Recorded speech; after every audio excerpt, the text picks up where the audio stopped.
because you guys are fun, and you're going to call me, and we're going to talk about life. And some of it's going to hurt, but some of it is going to kind of be funny, and some of it's going to kind of make us wonder, does anybody have the answers to some of this stuff, because it gets so complicated. So it's a bunch of different stuff, right? And that's kind of what we do here. So for an hour here, you can call in and give us the things that we will be talking about. Let me give you the number for that. If you hop on your phone right now, in the beginning of the show is the time, because there's a few lines open. 844-940-2774. 844-940-2774 is the number to get on the air. And if you're not calling in, maybe you can get to a screen. You can also see all the comments and join people there. Or you can listen to the program at any time, 24/7. It's on Facebook and YouTube and Instagram.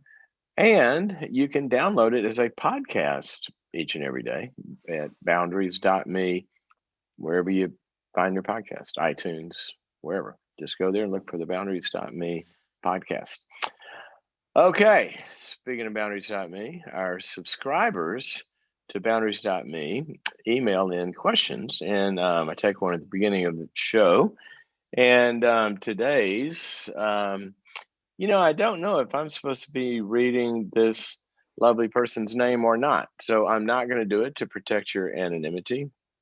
But here's your question. And I think, okay, guys, if you have adult children, especially, or even non-adult children, I promise you at some point you're going to feel what this lady feels, because it's part of life. Here it is. When one adult child's life is going so well, while the other's is full of challenge and loss, how does a mother handle her feelings of joy and sorrow at the same time? There are 16 psychology topics in this one question. It merges so many different things. One of them, and probably the one that I'd like to start with, is that part of, and this is very important for all of us, okay, very important for all of us, in terms of building resiliency in order to go through life and have things happen in life that are painful without life being painful. So notice I said something there, have things happen that are painful without life being painful. So here's what I'm talking about here. Life is all of it. Things that happen are part of it. Okay, so here's a problem. Sometimes, for a lot of different developmental reasons, neurological reasons, personality type, temperament, a bunch of different stuff, people have different degrees of their ability to, I'm going to use a word that's kind of accurate here, to compartmentalize. Now, what I mean by compartmentalize is, sometimes we think about that as is very, very bad, because if you take trauma, for example, and compartmentalize it, put it in a deep, dark corner, never to be visited again, that's not good, because you've disintegrated your personality. Okay. But the reason we're able to do that is because we are designed with a good function of compartmentalization, which means we're not experiencing all of our life simultaneously and asking the brain and the awareness systems and the emotional systems and the understanding and meaning and time orientation and sequencing and narrative and all of that stuff. We're not asking all that equipment to just put it all together like a near-death experience where you see your whole life at once. See, we're designed actually to, for example, let's say that you are head of the emergency room department in a hospital. You're a physician. You're also on the committee, the school board, that's designing some very, very important decisions right now that are very, very weighty. Okay. So You're at the hospital, you're in the doctor's lounge, you're talking on the phone, you're talking about all of these budgeting issues and teacher issues and all this, which are very important to you, very important, have a lot of feeling to them. And all of a sudden a code goes off and you get paged. All right. That doctor has got to, boom, take the PTA stuff or whatever the school stuff is and compartmentalize it and go deal with this. Okay. It's got to be there, got to be present. Well, in the same way, we have different relationships and we have different things that we're going to anytime in life. And part of not getting depressed and part of having the emotional resources and wherewithal to deal with things as they happen is the ability, excuse me, to not experience life is all bad now because of this. See, you've got 2 kids. Now, think about God. God's got a bunch of different kids. He made you in his image. So what does God do? Well, if you're having a hard time, he comes close to you and he kneels to your pain, has compassion.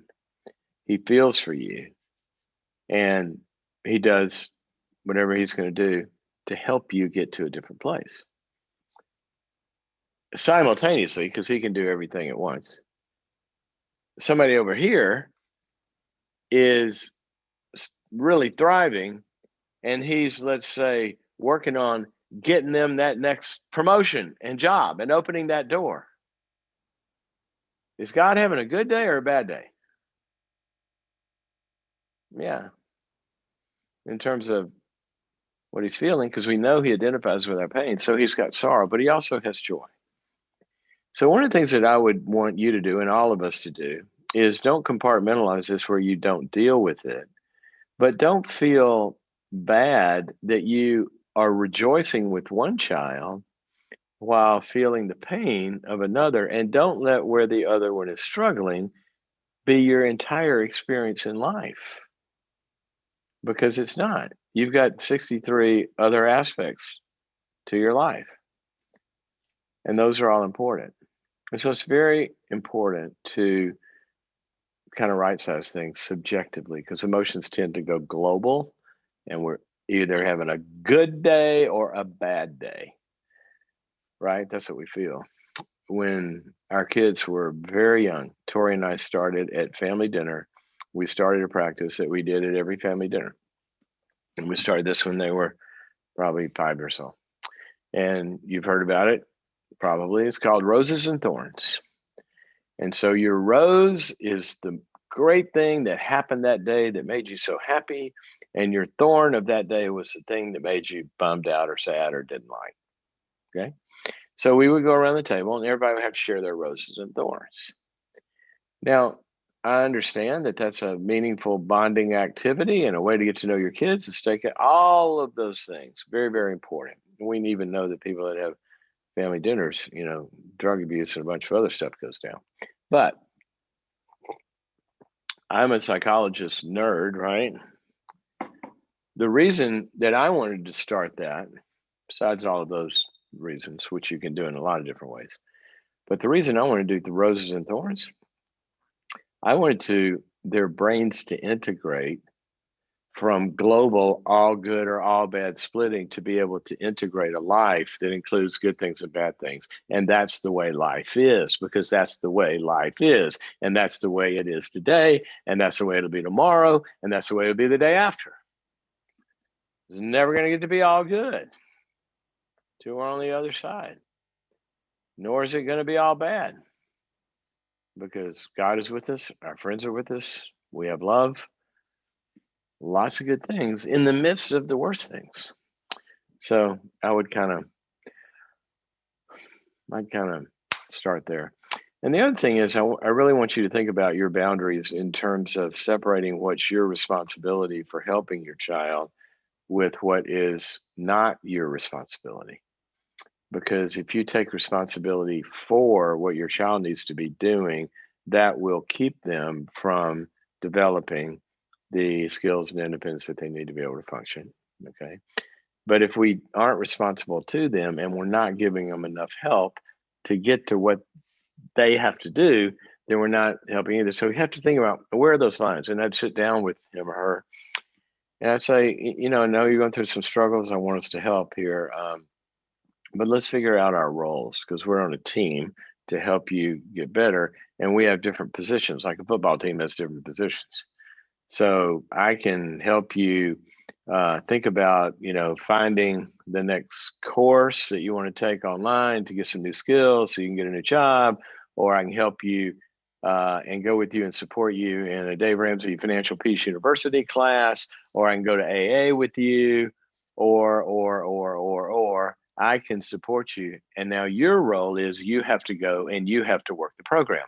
And so you want to divide the roles and responsibilities of each partner in the process, and then we can hold each other accountable. Okay, hope that helps. It's a painful thing to watch your kids struggle, which they will. The decision to have a child is a decision to wear your heart outside of your body for the rest of your life. Think about that. Your kids are out there running around with my heart. Don't do that. That hurts my heart when you do that. And I don't have control. Okay. Let's oh, this is hard. Let's talk to Betsy. Betsy, it looks like you're having a lot of physical issues. Is that right? Yes. Welcome to the program. Thank you very much. So I appreciate you having me on the show.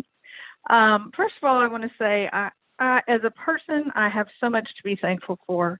And I'm just basically thankful that God put in me a thankful heart, and I see the blessing of that through my life. And others do too, I'm my sure. My situation, yeah. No, I'm dead serious. I'm dead serious. So, There's almost nothing better than being around a grateful person as opposed to an envious complainer. One of my favorite verses says, do all things without grumbling and complaining. Can you wash the dishes? Oh, roll my eyes, gratitude. I love that. So anyway, keep going. Okay. So, yes. Also, the Lord has helped me see over the past few years, one of my weaknesses has been, from a very early age, self-denial and thus shut down. So I've been working. I'm definitely coming out of that to a great deal. So in that, the truth and the awareness. So the story is, at 17, I was in a car accident, ended up in a wheelchair. It's been 31 years. In the meantime, I was able to raise 5 kids. They're wonderful. They're all grown now. What? I'm sorry? What? You raised 5 kids in a wheelchair? I did. Why weren't you doing parenting seminars in my house when I got 2 good legs and I, was chasing 2 of them around here like wild monkeys? I needed you. That's an incredible accomplishment. Well, to be honest, I was in survival mode, but I did the best I could. Wow. Well, what's your question then? So, well, I'm sitting here ready to trade. I'm sitting there ready to give you, we'll just, turn into the Betsy show every day because you're so thriving with all this stuff. Yeah, and I appreciate that. And a lot of people have that perspective, which, again, the Lord has helped me to realize that I have to be more honest with what I go through.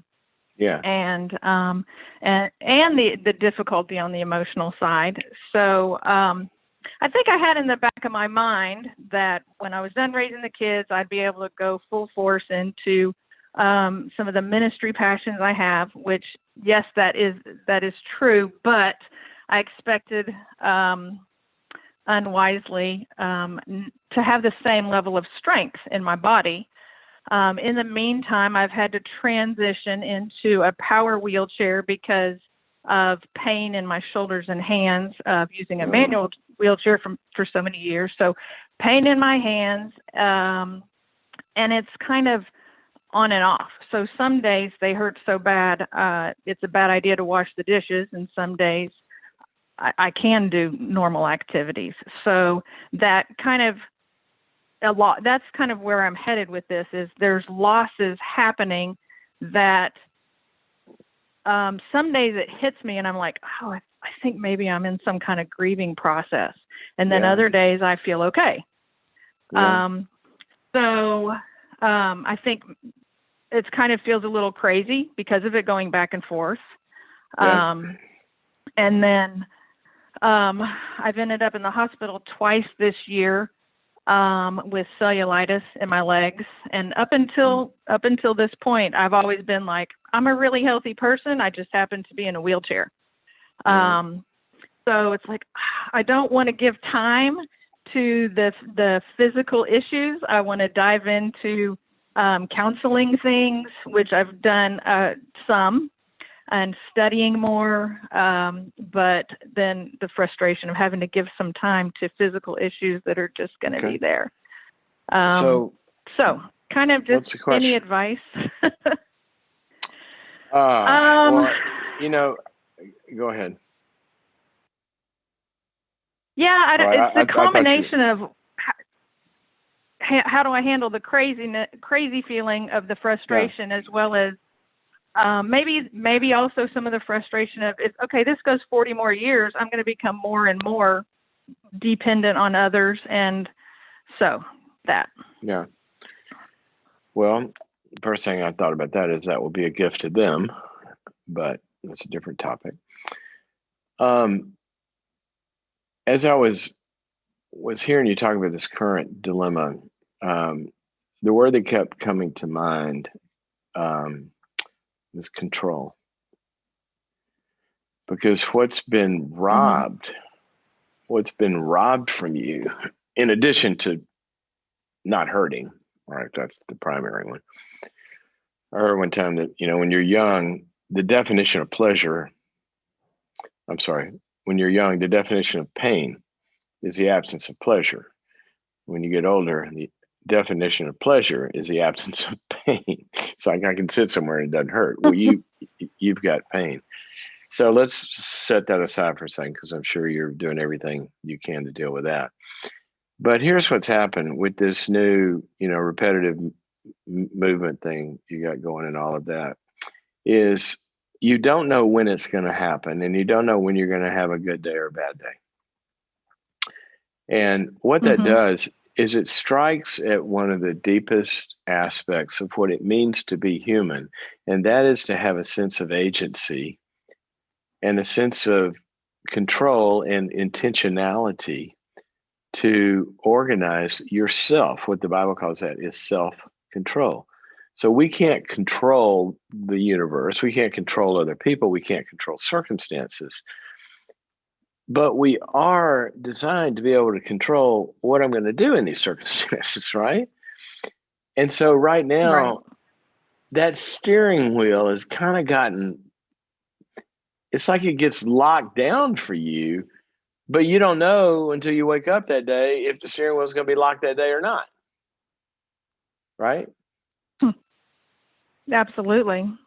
And I think that's probably at part of the heart of this. So at least where it is now, because they might, who knows, you might be able to get this fixed. But what I would do is, especially, if you're pursuing the counseling thing, right? I would make a chart of minimal mobility things I do have control of when I can't have full use of my hands and arms. Okay. And I'm thinking out loud, these don't have to be right, but it just shows you on most days, I'm at least able to do this little thing. I can watch a video online. Okay. I can pull a book Mm-hmm. up on a screen or whatever. So I get down to and how long I can do that, right? And maybe it's 5 minutes, maybe it's 10 minutes, maybe it's 15 minutes. I'm telling you, I for what over 3 decades now, part of the way that I have grown and been, really committed to is if I've got 10 or 15 minutes, I can read a journal article. If I got 5 minutes, I can and so those little bitty increments, I don't want you to, because you can't spend a day to do that. Then I want you to put in another category, kind of medium mobility tasks I can do. And then obviously the maximum amounts. And then I would surrender it and I would realize, and this has helped me in my life when things have happened that I couldn't control, injuries and things like that, is, and you tell me if this is helpful to you or not, but I've kind of said, okay, God, my purpose here is to do what you want me to do. And obviously, if it required for me to be able to do A, B, or C, and I can't, then I'd be able to do A, B, and C. So help me find what I'm supposed to do given the circumstance that you're not changing. And for me, it was a Mm-hmm. great benefit to realize whatever God wanted me to do in my life, it wasn't going to be stopped by some particular circumstance. And some particular circumstances stopped me from doing a lot of things I wanted to do. But yours, fortunately, I mean, there's famous, famous psychologists in wheelchairs. They're some of the most brilliant minds, you know, every field.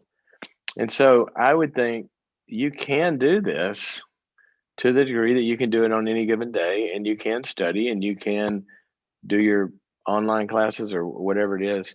And I would have a lot of hope for that. I would just segment it into giving up the expectation that you have to do it all or nothing and make it in gradients. Okay. And do you think that viewing it from that perspective will kind of help with what feels like a grieving? Uh, yes, in this way, it will define what you're grieving, but you still have to do the grief. And I agree with you. There's a lot of grief in this because Okay. you can't function. You're losing functioning, and that's a grieving thing. So I think, when you kind of organize and what you're able to do and what you're not, then you kind of know what you're not able to do, and that helps the grief actually because it points you to what you're sad about. Okay. All right. Right. Thank you Okay. for your call. This is this is so lame. Uh Interesting word for what I'm about to say about my own leg, right? Um Compared to what you've been through, I I don't have anything to gripe about, right? But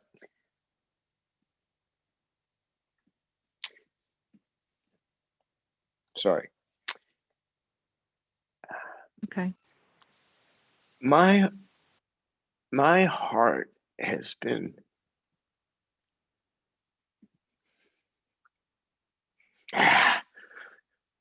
okay. Think of birds flying over. I gotta be able to talk here.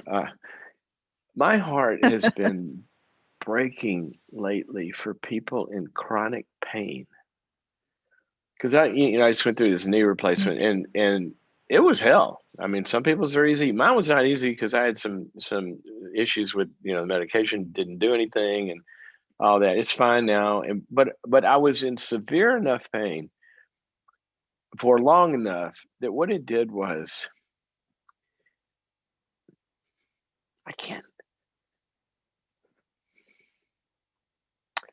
I can't imagine what it's like for people that deal with chronic pain.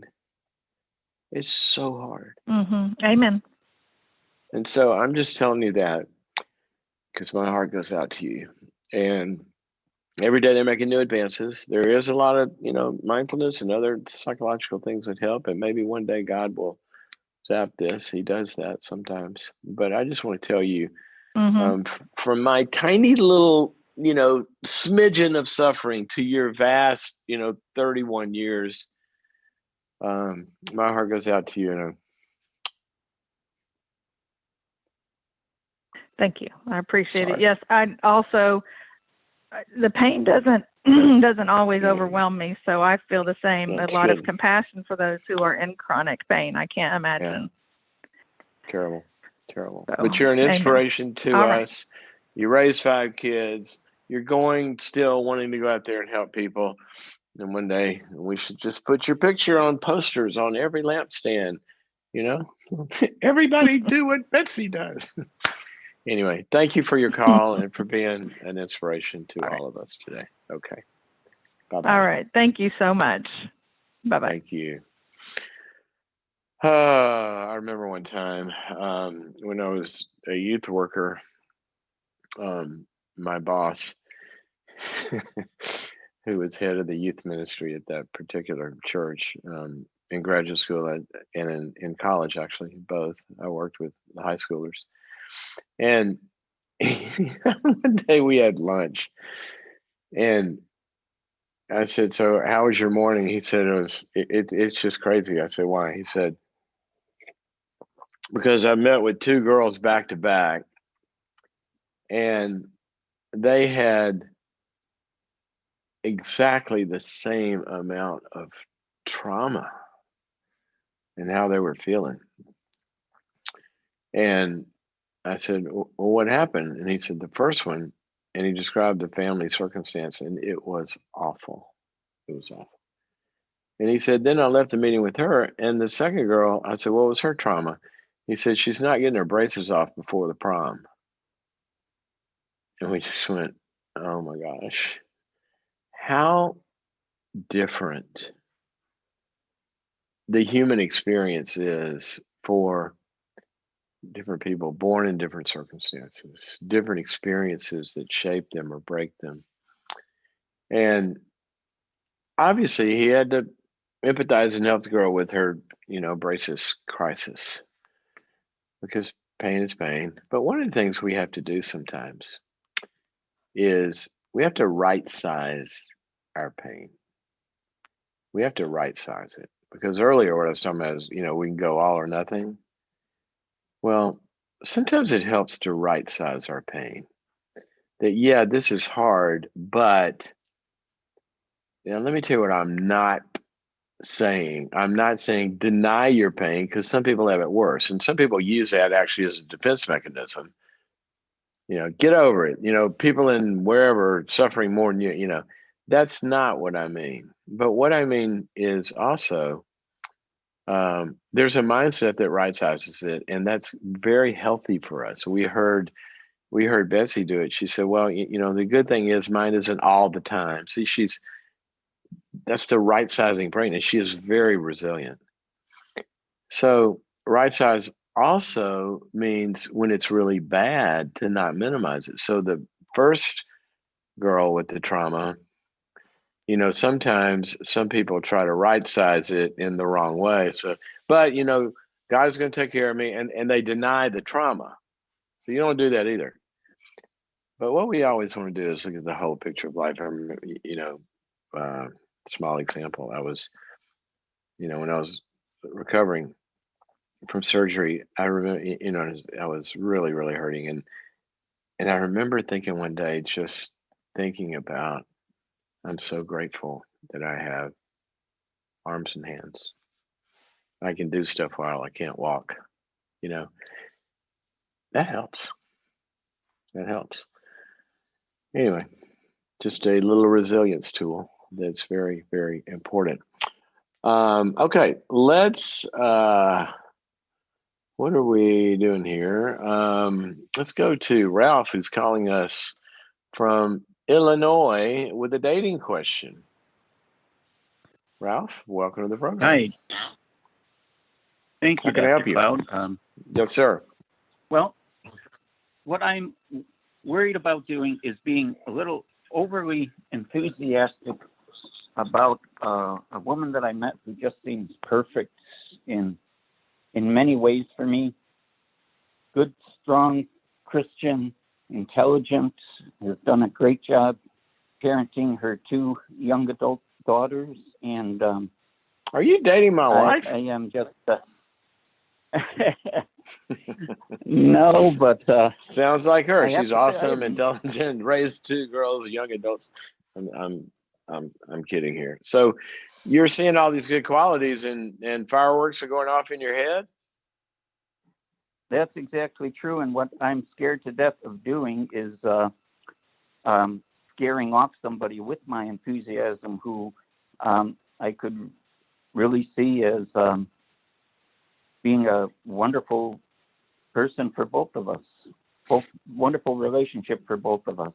How long have you known her? So how do I? How long have you known her? All of a week. All of a week. What about a week? Couple days. A couple of days? It's only been a week. It's only been it's only been a week. Couple of days.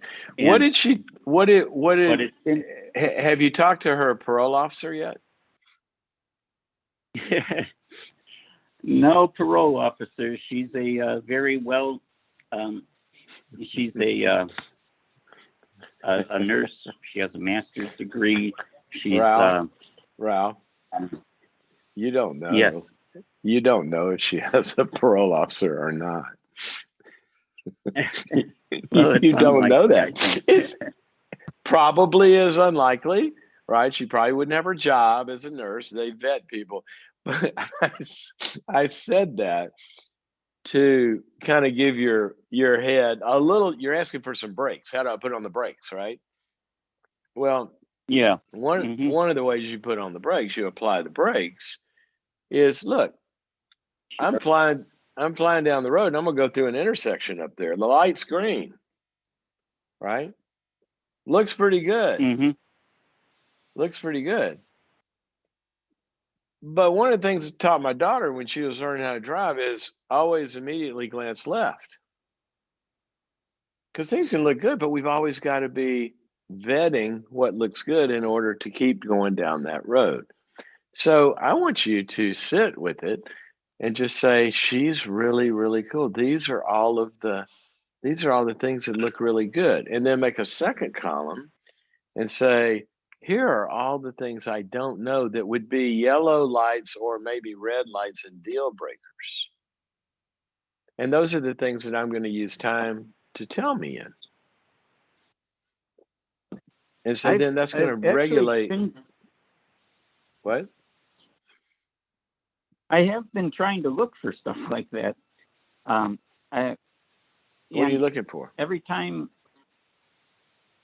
I'm looking for things about relational history that she's had. I'm looking for things that might be red or yellow flags that have inconsistencies. I'm looking for, and what I'm finding is the more I find out about her, the more that she's like exceeding expectations. When I try to dig a little deeper as far as some of the stuff she's experienced in life, I find out about, well, for one thing, I'm not a spring chicken. I'm 59, she's 55. And find out Ralph, things by, she's not from here, she's from South Africa. Right, you're asking a lot of questions, right? You're doing your due diligence. You're talking to her about topics. Okay. How does she respond when you're supposed to pick her up at 5 o'clock and you get caught at work and it's 6:30 and she hasn't heard from you? Right. And I know what you're saying. I actually took one of your life coaching classes about 10 years ago that you did with John Townsend at Iowa. And, I do know about letting things go for a season until you're ready to commit, ready to go through seasons. That's all I'm saying. I want you to think of two things. All you know is a little part of her, which is great. Now I'm going to give you a warning as a psychologist here. Okay. Okay. You do not know people's relational patterns until an attachment is formed. Because when an attachment starts to be formed, that's when whatever goofiness is there is going to emerge. They're going to get distant. They're going to try to get controlling. They're going to get, whatever, or not. So I'm just telling you, have it in your head, wow, everything looks good. I am going to continue with, doing all of my due diligence. Take a look at How to Get a Date Worth Keeping. There's a bunch of character stuff in there. And I'm happy for you that you're smitten. Now, here's another thing I want you to look at, though. Have you had a lot of relationships? Yeah, I've been married twice. I was divorced the first time. The second time, my wife passed away from cancer. That was in January of 2019. And oh, wow, I'm sorry. And I've had a few dating relationships since then, but none of whom were anywhere near what this one was. All right. Well, that, so sorry. I'm so sorry. But thank you. The reason I ask that is sometimes if people have not had significant relationships, sometimes they walk around, no fault to them. Every 13-year-old does this. And what's a 13-year-old? They haven't had a bunch of relationships, right? But they walk around with an idealization of this goddess, that's where all the mythology comes from, right? That there's this archetype, this goddess. And people that have had a lot of relationships, the crazy borderline instantaneous over idealization kind of begins to give way to maturity. And I'm gonna give you one of my favorite verses. It says that solid food in the book of Hebrews, it says solid food, which relationships are for the mature who have had their senses trained through practice, experience to discern good from evil. So I want you to use all your senses, what you notice, and you're doing it, but just kind of put these locks into the Panama Canal here, where the boat can only go so far until you find the next one. And then you find the next one. And I'm going to give you one more piece of advice, and then I got to run. You've asked such a great question because so many people deal with this. And that is to have a very, very good group around you that's walking through this process with you, because they will look at you and go, are you kidding me? You're not seeing this. Or they're going to go, whoa, she's amazing.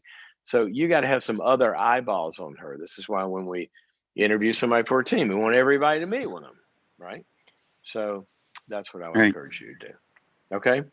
Thank you for your call. That was going to be helpful for a lot of people. I have seen, oh my gosh, people like instantaneously falling in love. And it has to do with a lot of other stuff inside. It means nothing about the person. They don't know the person. You got to have some experience with a person. Remember this. What you are generally attracted to is somebody's outsides and their talents and all their abilities and all of this. But what you are going to experience in the relationship is their character, how they're glued together, not just all the wonderful things on the dating resume. So make sure you look at that. Speaking of some of you who are about to go venture out in the dating world because you are recently or not too recently divorced, one of the things we know is you shouldn't do that until you get your people picker figured out. If you picked wrong before, if we hadn't adjusted our people picker, then we're going to pick wrong again, likely. And also some healing. That's why we are doing a special event. We're having a divorce recovery event coming up in October, and you can sign up for that now. You can actually begin to secure a place by going to this website, boundaries.me/recover. If you have recently gone through a divorce, if you are contemplating divorce, if you have gone through a divorce, but you don't feel like you're completely healed from it, completely is an interesting word, right? But substantially or significantly, you're still really hurting.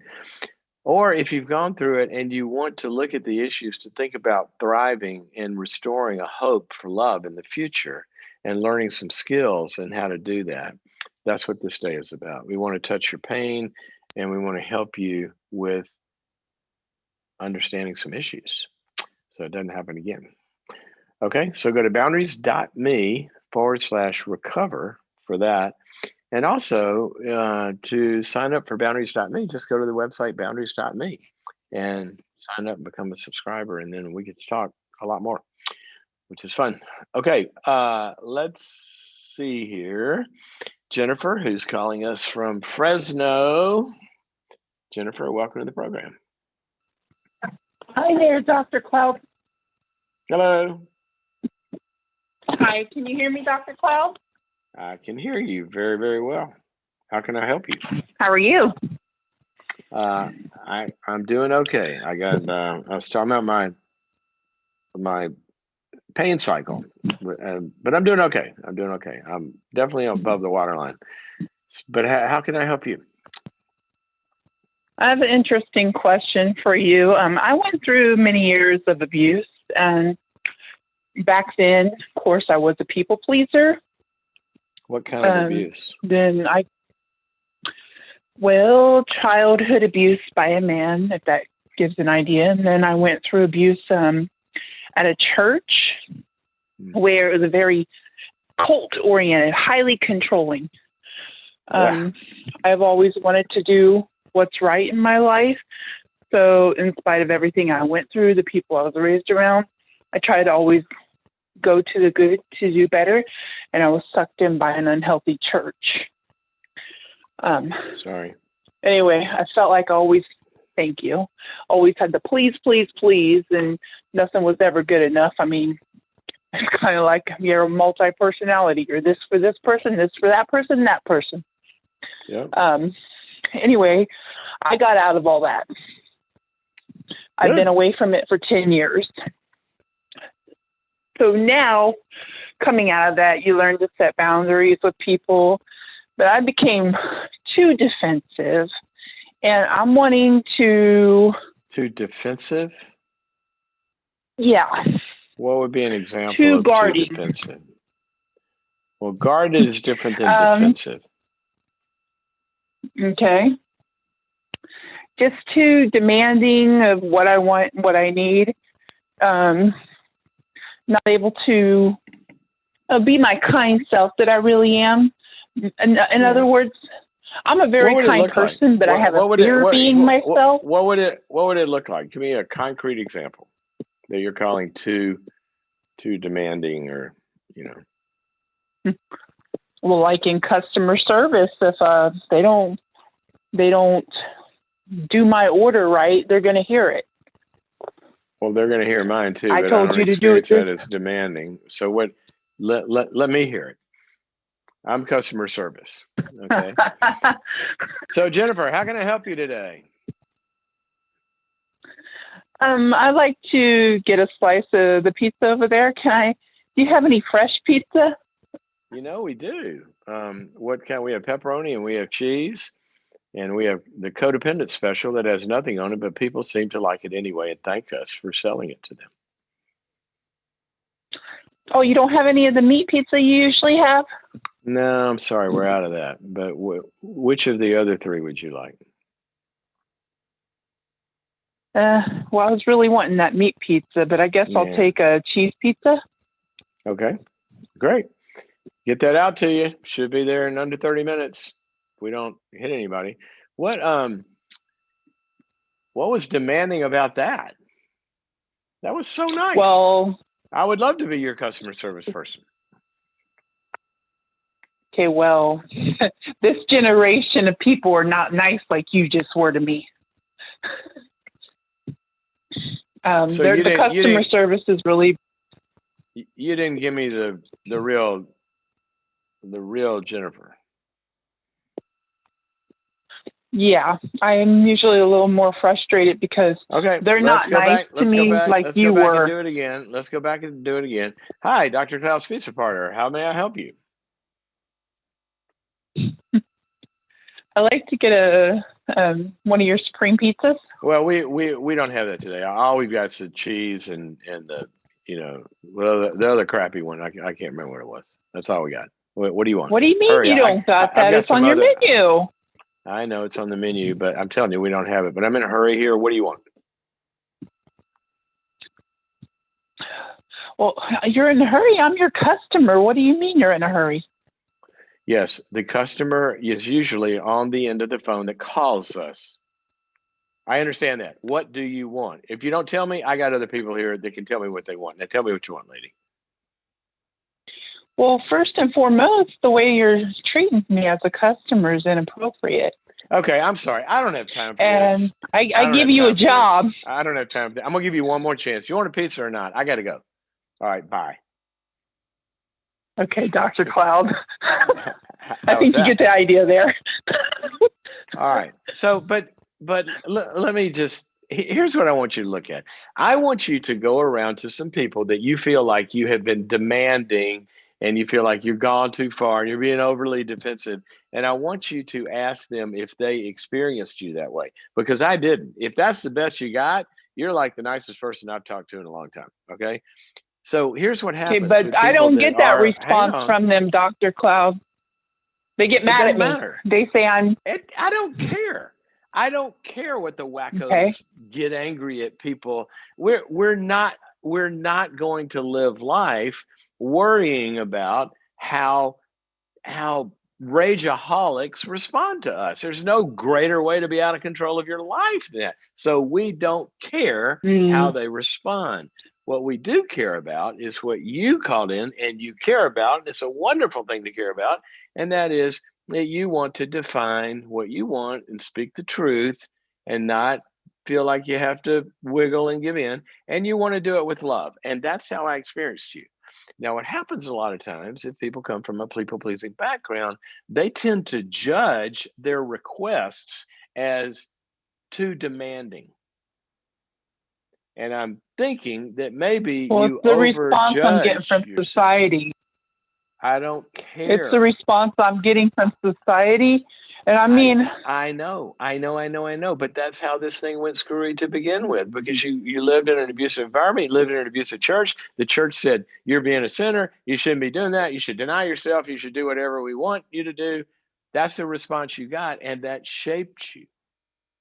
And so what I'm but asking you Dr. to Cloud, do, I'm going to be honest with you. I know people are listening, but what about the fact if you're asked to not come back to a store because they are not happy with the fact that you are open with what you want? In reality, you shouldn't be asked. You had no reason to not be able to come back to that store. That's just you their do, own wait, escape for their behavior. Stop. You do have a reason to not come back. They're idiots. Somebody asks you, Well, of you put course, in an order and they that. say, don't come back to the store. Why can't you shake the See, I get mad dust at off your myself feet? for that. Exactly. And that's what I'm telling you. The internal judgment of your aggressive drive, which is a good drive. Aggression doesn't mean rage and anger and hurting somebody. It's just energy that pushes things forward. Like an aggressive company is going into new markets and all that. They can be very nice in the process, but if people are abused, and here's one of the things that goes into the very cellular structure of what composes PTSD, is when people are abused, most of the time they are limited and powerless in their ability to push back because they're going to be hit or further hurt or guiltified or something.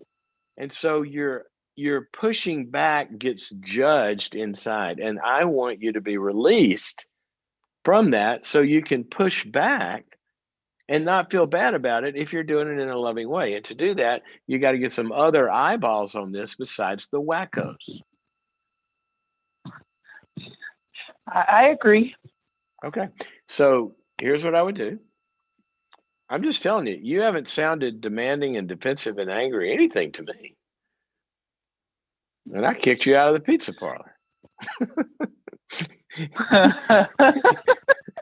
You were still nice, right? You're so funny. So here's what I want you to do. I want you to get a group, and I want you to go have experiences and come into the group or get a few friends, say, I'm testing out my demandingness, and go set a couple of limits and boundaries and tell them how it went and do what you did for me. Show them what you actually said and get their feedback, because this has got to be right sized. Okay. I got to run. Thank you for your call. I want to make this comment about that though, because Jennifer, you brought up such an important point. And that is, when we haven't used a function, and a function like assertiveness or aggression or telling the truth or making a request or a demand, when we haven't used it, or it was injured and subject to judgment, then it's not going to be mature, right? It's not going to be mature. What that maturity cycle takes practice and feedback. And so that's a good thing to have. I've seen people like almost apologize for the air that they're breathing. Like they feel bad about taking up some air. I'm making a metaphor there, but kind of, it's like they feel bad about existence. Part of boundaries is defining your property line. If you go to boundaries.me and look at the course there, it talks about the treasures on your property and your soul, your feelings, your attitudes, your behaviors, your wants, your desires, your talents, your thoughts, your limits, your values, and your loves. All of those things live on your property. And for you to communicate those to the world is an expression. Look at my book, Changes That Heal. There's a whole section on this. It is an expression of the image of God in you. What does God do? He says what he likes and doesn't like. He says what he wants and what he doesn't want. And he returns a pizza, right? Remember they gave him sacrifices that he looked at and said, I don't want this stuff. You want to give me a sacrifice that matters? Then go take care of a poor person. Fix injustice where you find it. Care about the broken. Now bring me that pizza, I'll be happy with you. And then he said, and then your lights will shine and everything good is going to happen. But don't bring me this. See, God tells people what he doesn't like. In Proverbs, he says there's 6 things that he hates. Psalm 101, David gives a whole list of things that he doesn't like in people and he will not put up with it. That's not bad. But you have to do it in love. You have to do it in love. That takes practice. That takes feedback. I've been in groups where somebody tries this for the first time and the whole group goes, whoa, scorched earth. You might want to tone that one down a little bit, but it had to come out. See, they had to practice. So that is part of that. Let me see what we're going on. We'll probably have time for one more call here. Jan is calling us from New York with a sister question. Janice? Yes. Welcome Hi to the there, program. Dr. Hi. Thank you. Hi, Dr. You're Webb. welcome. Hello. So I am here. I'm dealing with a long distance relationship. My sister lives in Pennsylvania, and it's been a history of manipulation. I'm the youngest of 3 girls. She's the oldest. She's 69. I'm 62. And basically, I put a boundary up saying, we only communicate by texting because she always claims she has something wrong with her voice, so she can't talk on the phone unless it's convenient for her. And so I put up a boundary saying, I don't want to text or discuss anything with politics, COVID, the news. And she keeps baiting me and 4th of July, she was like, that was such a great, speech the president gave. It was so unifying, blah, blah, blah. And so what do I do when someone doesn't respect my boundary? I keep being a robot. I keep texting her and saying, if you continue to do this, I'm not going to respond. So she sent me this really long response, and I just ignored it. The problem is I can't go no contact because we have business. We're in partnership with some real estate in New Jersey. Now, technically, we don't really talk about it. We have somebody who manages it. But the reality is I have to stay. We are in business together for the rest of my life, probably. Well, so but if you well, hold on, stop. I want to make sure I know about this. If the property is locked up and the covenants are there and there's a management company and you guys have a shared interest in that and you don't have to interact with her, that's really not an issue, right? Now, if you have to interact with her and make decisions with her, have her listen to your perspective and all that, you got a big problem.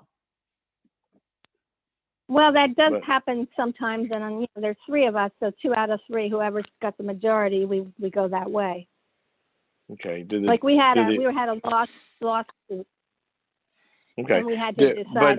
I'm just trying to get an idea of how much this issue actually touches something besides the relationship. Is that a big deal? Is the property piece a big deal of this or not? No. Okay. Not Let's really. set that aside. Okay. I'm going to give you, let me ask one question. You told her if she continues to do this, you're not going to respond to her. And then was her long response a continuing to do it? Yes. Okay. And also, so was it, saying, oh, I like the fact that you threatened me. And I haven't used the word boundary with her. I've said, please respect my request. Yeah. And said, we're gonna be grandparents for the first time in a week, or my daughter-in-law's pregnant, and I said we are focusing on the baby and happy news. And then she sent back this long. I didn't read it. I made my husband read it. I get triggered with it. I have PTSD from chronic years of her texting at the most inappropriate times, like on vacation or at my son's wedding. And she's super manipulative and narcissistic. Everything is about her. Okay, so can't let go. Give me your question, and then I'll give you the answer I already have. Okay. In addition, so what do I do when she continues, and what is my obligation to respond? You've already told her. How do I not? Yes. How do you what? How do I not invest emotionally in this person? Because it still affects me if she sends me a text. Okay. So I think you've done very well. I'm going to give you a B. But we're going to get it to an A. Okay.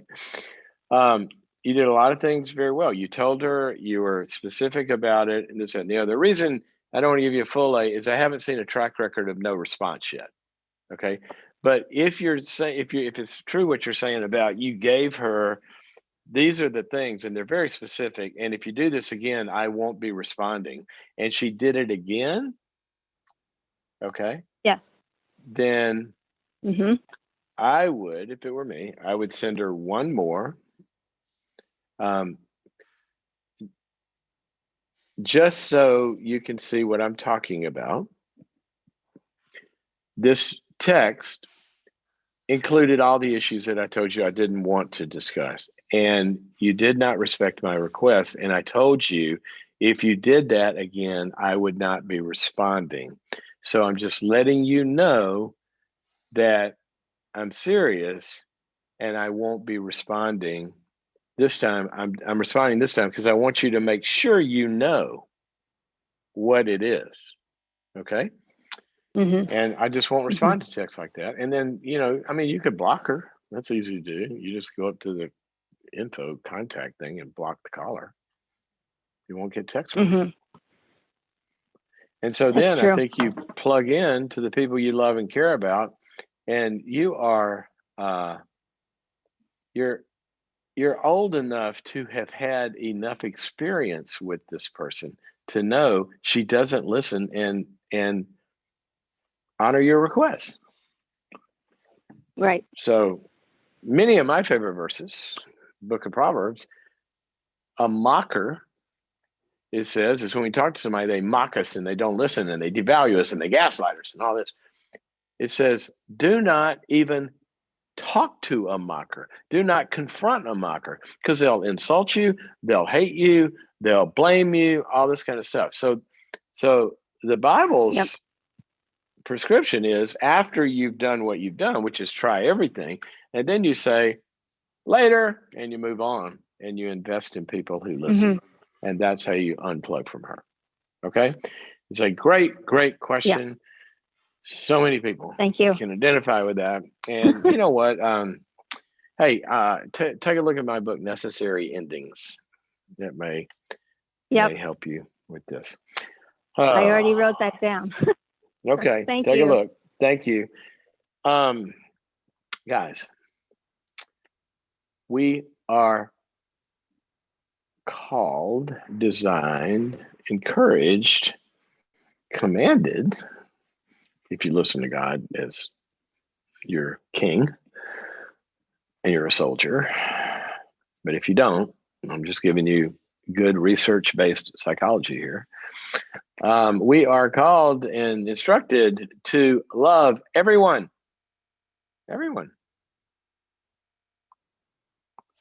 Whether or not they appropriate that love, and whether or not we can have a relationship with them, we don't control, except for our side of the party.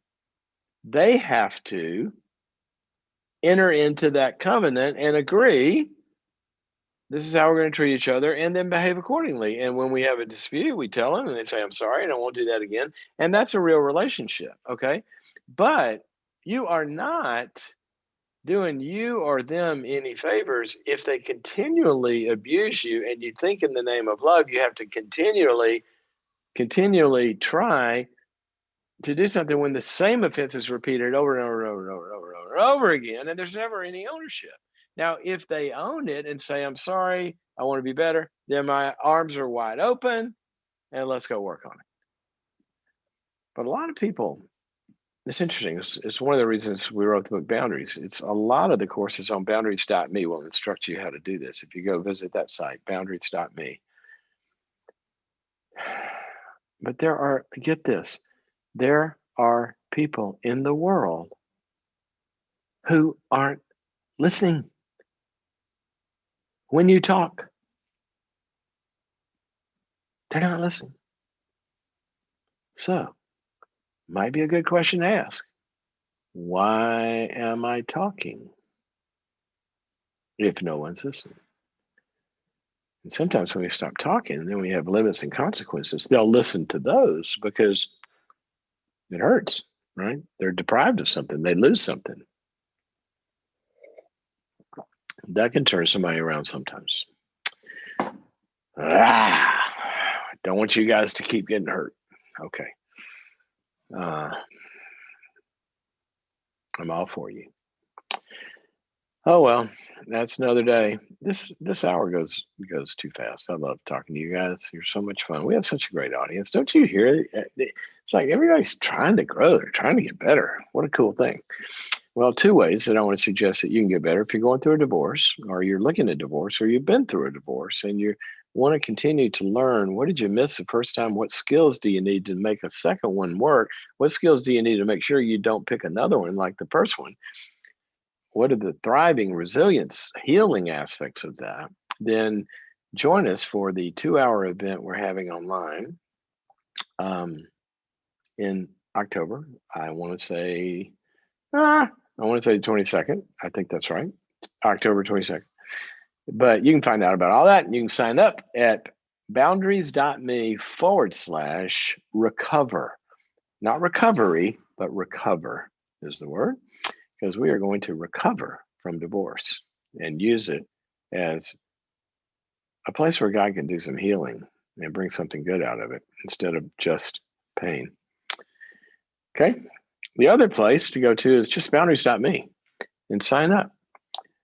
And there's so many courses on there. And as you begin to get deeper into that material, I think you'll kind of see where a lot of the lot of the principles we talk about in this program will take you and go to create a lot of good stuff. Now, Albie, why are you giving me a third website and confusing me? There's just a little bit more information about what's going on with with what we're doing at boundaries.me at boundaries.me/coaching.